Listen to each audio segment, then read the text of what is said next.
Hey guys, it's Murphy's Opinions here, and today I'm coming at you with a brand new video, and today I'm going to be doing a similar one to my Paul McCartney one. Some of you may know I did a Paul McCartney top 20 songs from the 80s, so I thought I'd continue that with George Harrison. I thought I'd do a top 20 George Harrison songs from the 80s. Now there's only sort of really, ooh, say probably three official studio albums from George Harrison in the 1980s. You've obviously got Somewhere in England from 1981. There's a couple of tracks that are rejected from the Somewhere in England original sessions. Because basically what happened was, quick story. George Harrison he had he recorded Somewhere in England. He had the sort of tracks he'd done, and then he sort of submitted it to, I think it was Warner Brothers, and they rejected it, and they ended up changing some songs, changing the order and that sort of thing. I can't remember. I don't think there are any songs from Somewhere in England, the original Somewhere in England sessions, that are on this list. There are definitely a few that were considered. So you've obviously got the two Somewhere in England variations from the 80s. You've also got Gone Tropo, which an album that was really not advertised much by George, but actually is a pretty good find, a pretty good album anyway. Album I really like anyway. And then you've obviously got Cloud 9, which is the album that sort of his comeback album. Sort of between that, sort of between Gone Tropo and Cloud 9, George took a bit of a retirement, bit of a break, didn't really record anything. And then came back with Cloud 9. And then there's obviously a few other sort of singles on here, I want to say, and there's a couple of songs that are found on there's one song actually, I think, on this list found from the Best of Dark Horse years, I believe, which was released sort of towards the end of the 80s. So yeah, without further ado, let's just kick off with number 20. At number 20, we have Save the World from Somewhere in England. It's the closer to the Somewhere in England album, and it was actually the closer to the original intended version of Somewhere in England. So this is one of the tracks that survived the original rejected Somewhere in England album. This is a song that sort of, from looking sort of at different people's opinions and sort of critical opinions, this song isn't regarded that high by a lot of sort of music critics. As far as sort of George fans, I'm not 100% sure. I'd be interested to know more George Harrison fans' opinions on this song. But for me, I really love this song. I think it's a really unique song in George's catalogue. There's not many songs like it at all.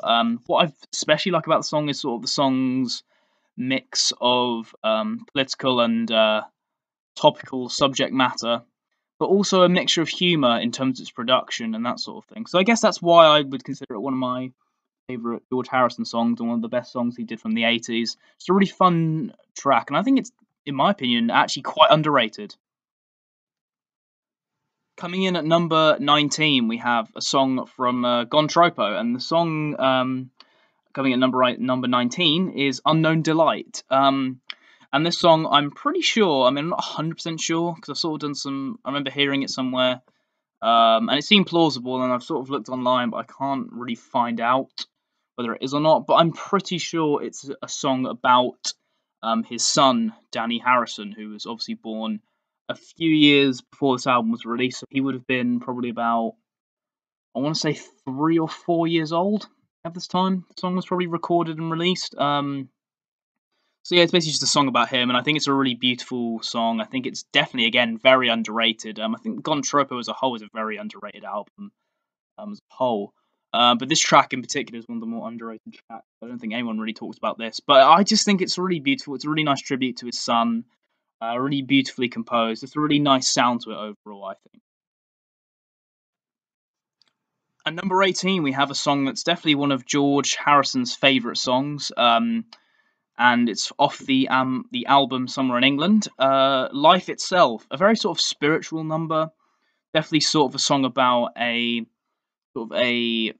about God or some sort of divine spiritual being. I'd say George's vocals on this are really good. I really like the guitar riff on it as well. And I think George has obviously, because he's quite a spiritual person in himself, he's really got a good knack of writing really sort of good quality spiritual songs. For example, songs like Within You Without You, and this is a great example of that, Life Itself. I really love it. It's a really it's because a lot of George Harrison's songs are quite mellow in themselves, but I think this is one of his best sort of mellow tracks, in my opinion. And number 17, we have I Don't Want to Do It. And this was recorded in between Gontropo and Cloud 9. This song isn't actually written by George Harrison. It was written by Bob Dylan back in the late 60s, 1968. And this George obviously recorded it sort of in the mid 80s. And yeah, it was used on the soundtrack for Porky's Revenge. I believe it's sort of a film from the 80s. Sort of from looking it up, it's sort of a sex comedy film. I've not seen the film, I can't comment on it. Anyway, really good song actually. I really love the lyrics on it. It's a really reflective song, sort of saying, looking back on my youth, I don't want to do it. I don't want to say goodbye. Really interesting lyrics here, and I've always said Bob Dylan, I think, is a great lyrical writer. I think he writes some brilliant songs. I love the production on this song as well. I think it's just a really brilliant sort of calm and reflective song, and the song's sort of reflective lyrics are really going well, I think, through the song's production. Number 16, we have Circles from Gontropo. And this is originally a rejected Beatles song. I believe it was rejected from the White Album sessions, I want to say. But I really love the opening guitar riff on the song. I think that's really brilliantly done. Love the piano work on it as well. The lyrics, I think, are really interesting, sort of saying how, life goes on, things change, and often quite a lot of things in life go around in circles. Really interesting song. I think I love the lyrics on it. It's so I just love how reflective and sort of deep they are. An interesting way to close the Gontropo album.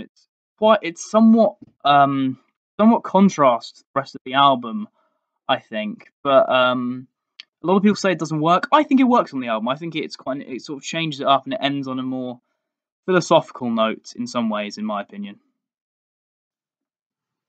Number 15, we have Baltimore Oriole from Somewhere in England. Originally a Hoagie Carmichael song. This song wasn't written by George Harrison, but I think it's a brilliant cover. I love the opening saxophone, and the saxophone throughout the song I think is really good. And I think, as far as tracks from Somewhere in England go, I think this song is one of George Harrison's best vocal performances. I really love the way he sings this song. I really love the way, I love the way he sings this song. I think it's brilliant, and I just think the song tells a really interesting story about sort of this woman. It's a really hard song to sort of explain why it's so good, but I think it's one of the songs that either people really like it or they just don't quite get it. And this is a song that I just really love. Again, it's one of the first songs from the Somewhere in England album that I remember listening to and really getting into. I think it's just such a brilliant track. And number 14, this song doesn't actually feature on any George Harrison solo album, and I don't think it was released as a single, but it features on one of his compilation albums, which is the Best of Dark Horse years. So basically, Dark Horse was when George Harrison was new record label after Apple. So it's from so on this album it's 1976 to 1989. It's a track that's not originally on any of the albums, but they put it on this compilation album, and it's actually a really great track. It's called Cockamamie Business, and basically it tells the story. Basically, it's George saying about how it's a song about the music business and how sort of silly and stupid it can be, and saying how all this stuff happened to him while he was in this stupid business. Basically, it's a really great song. Actually, I love the guitar riff, slide guitar riff. I think it's brilliant. A signature of George Harrison. Definitely a brilliant song. I would definitely recommend to check it out because it's not that well known. It's not on Spotify. I had to sort of find it on YouTube and through research. But a really great song. I would say definitely another very underrated Harrison track. Now at number 13, this is first of many songs to feature on the album Cloud 9. So as I said, at number 13 we have That's What It Takes. Song written by George, but also co-written with Jeff Lynne from the Electric Light Orchestra and helped produce the album Cloud 9, and Gary Wright. And it's a really great song. I love the sort of it's just a really brilliant track. I think Jeff Lynne does a great job, not just writing the song, but I think also just producing this song. It's one of those songs where it took a while for me to For a while, it was sort of one of my more least favorite tracks on Cloud Nine.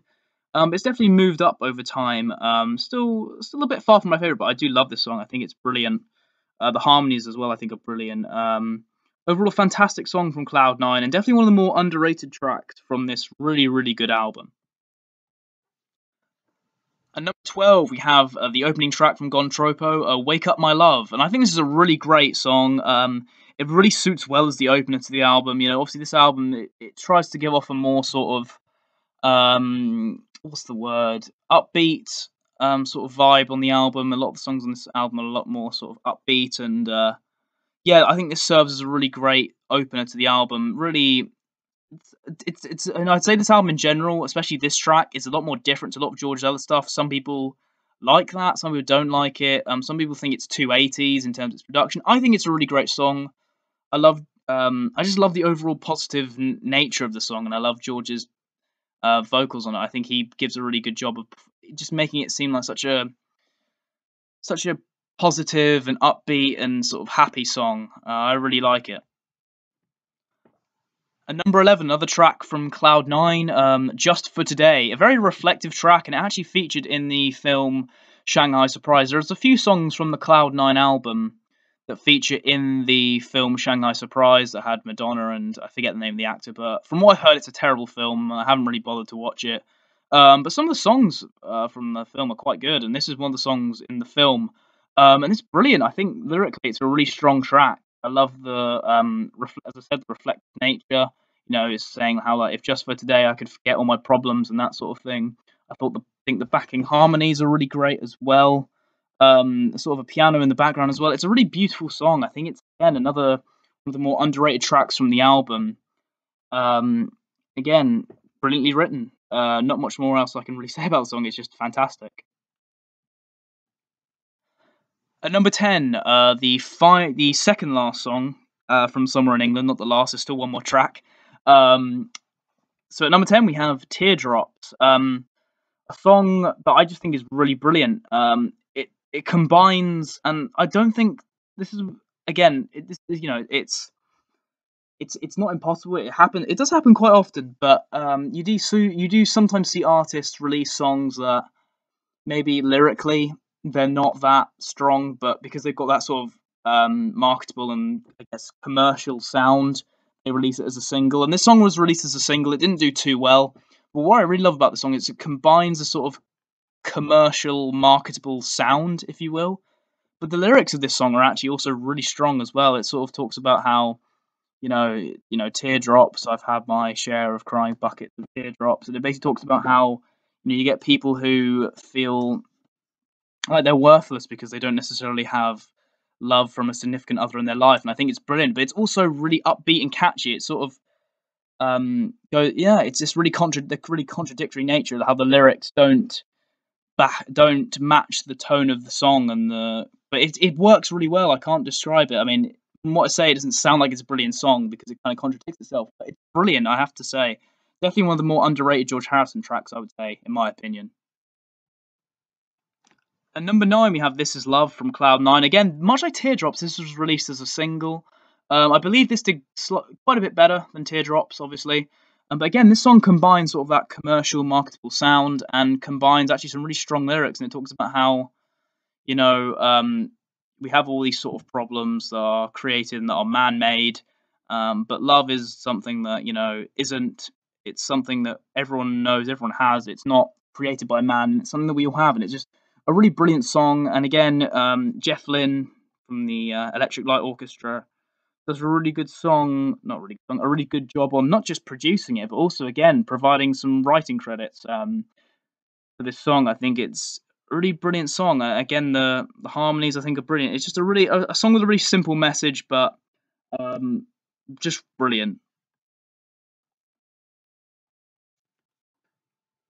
Number 8, I've gone for "That's the Way It Goes" from Gontropo.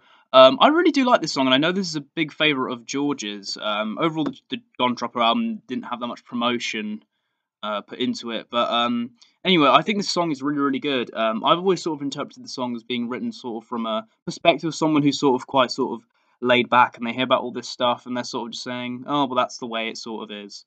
So yeah, I really like this song. It's a very sort of it's very it's quite different to a lot of the other tracks on the album. But I think that kind of works in its favour, and I would definitely say this is for sure one of my favourite tracks on the Contraband album. I'd probably say it's my second favourite on the album overall.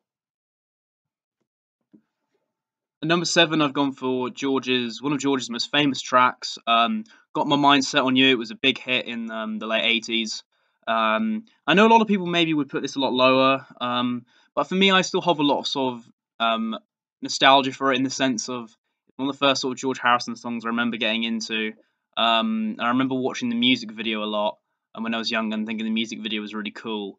So yeah, I think that's kind of the main reason. But it's a really catchy song. I love the guitar work on it. I love the sort of the simple drumming. It's pretty simple, but I think it works in the song's favour. I think George's vocals on this are really solid as well. I think he really puts a lot of effort and passion to the song. I just think it's really catchy, and I think it's one of the songs where I can understand why a lot of people sort of say they get sick of it, but it's a song personally that it really doesn't affect me. I love this song. Just missing out on the top six, I've gone for Dream Away from Contraband, and this is definitely, I would say, my favourite song from the album. Very, very upbeat. I love the sort of, as I said, upbeat melody. I think it really works in the favour. The chorus is pretty simple. I believe I can't remember what language it's done in, but it's sort of sung in a more sort of spiritual language or something like that. I can't exactly remember. I don't want to say something that it isn't, so I'm just going to say anyway. But yeah, I think the song I love as I said, the upbeat melody. It's so damn catchy. It's one of those uplifting songs that whenever I listen to it, it always just makes me feel in a really good mood. And I think the guitar work on this is brilliant as well. It's just a really overall really upbeat, positive song, and I believe it was used as the sort of ending credits for Time Bandits. I want to say, but overall, it's a really great song. One of my favourite George songs for sure. At number five, I've gone for Fish on the Sand from Cloud Nine. I think this is a really brilliant track. I love the guitar riff on this. I think it works really well. Um, I think the lyrics in it are really strong. It's a great sort of upbeat, sort of I want to say a ballad in a sense because it's basically saying how when he's not with someone, he sort of feels like he doesn't know what to do with himself. He sort of feels like a fish on the sand. I really love this song. I think it's kind of got that more people like to say sort of commercial or marketable thing to it, but I think that plays in the song's favour. I really love this song. I think Jeff Lynne, I can't remember if he had writing credits on part of the song, but I definitely know he helped produce it like with the whole album. And I think the production as well is brilliant on this song. I think George's vocals really are strong on this as well. At number four, I've gone for the title track from Cloud Nine, which is Cloud Nine. I really love this song. I think I've heard some people say that it's kind of boring, or they say it's one of the weaker tracks on the album. I have to disagree. I think this is definitely one of my favourite tracks on the album. I love the guitar work. I think it's brilliant. Again, I think the lyrics are really strong. The production on this is brilliant. I think, and a lot of other people have said, oh, it doesn't really work as the opener. I would disagree. I think it does. I mean, I could see why, but for me, it works. I think it gives it gives it a different feel to a lot of the other sort of George albums. But again, as I just said, the slide guitar work is brilliant. I love the production as well. I believe they use sort of is it saxophone would it be in the song as well? I think it's definitely one of my personal favourites. I think to an extent it's sort of underrated actually. At number three, we've gone for another Cloud Nine track, and I realise a lot of this section is becoming Cloud Nine tracks, but I've gone for When We Was Fab, one of the singles from the album, a fairly successful single at the time, and I remember the music video for it was really cool as well, featuring sort of Ringo Starr in it as well, and some nice. But anyway, yeah, it's a really nice throwback song talking about the Beatles days. I do feel like with George, sometimes I get the sense of he doesn't necessarily like to talk about his Beatles days. It just, I think kind of a shame because, but that's kind of beyond the point. It's a really nice throwback song, and it's nice to see George do one of those because he doesn't necessarily always do that kind of thing that often. But I think it's a really great song. I think I love the drumming on it. I think is really good. I think the ending sequence is sort of the sitar fade out, I think, is really good as well. It's just a really brilliant song, I think. One of George's best. At number 2, I've gone for Someplace Else. The final song from the Cloud9 album I put on here, and this for me is my favourite song from the album Cloud9. I think it's a brilliant ballad, brilliant lyrics. Guitar work is brilliant. Again, the sort of backup vocals and harmonies, I think, work really well. There's not much in terms of instruments and stuff and stuff on that song. It's there's not a lot to it, but I think that works in the song's favor because for me, I think the main focus that is put on the song is the lyrics, and I think that's the right move. I think it's a great ballad, sort of saying how he wishes he could leave all these, how he could leave sort of loneliness and all these sad feelings in someplace else. Brilliant song. In my opinion, probably either the most underrated or for sure one of the most underrated George Harrison tracks, in my opinion. And at number 1, I feel like some people may have predicted this. It's definitely one of George's most famous tracks from the 80s. And that's All Those Years Ago from Somewhere in England.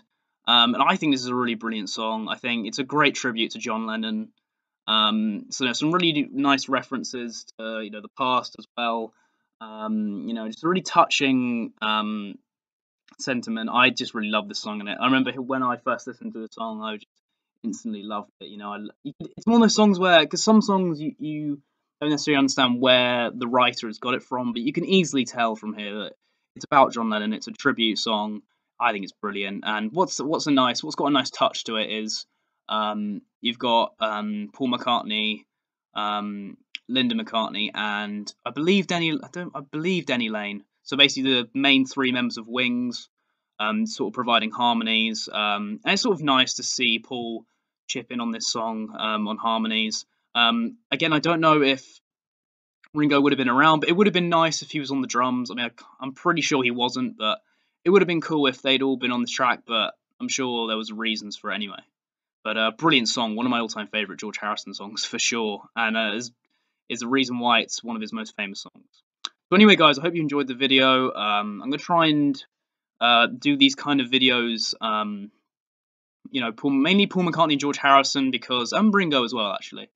But I'll try and do these sort of videos for decades because I think it could be it's quite an interesting thing to do, I think. So yeah, but I do think with George Harrison, because he didn't really do anything in the 90s and he only really had one album out in the 2000s, I might combine some 90s stuff and 2000s stuff because George did a few songs that got released in the 90s, so maybe add those to some songs and have some songs from Brainwashed and that sort of thing. But yeah, hope you guys enjoyed the video.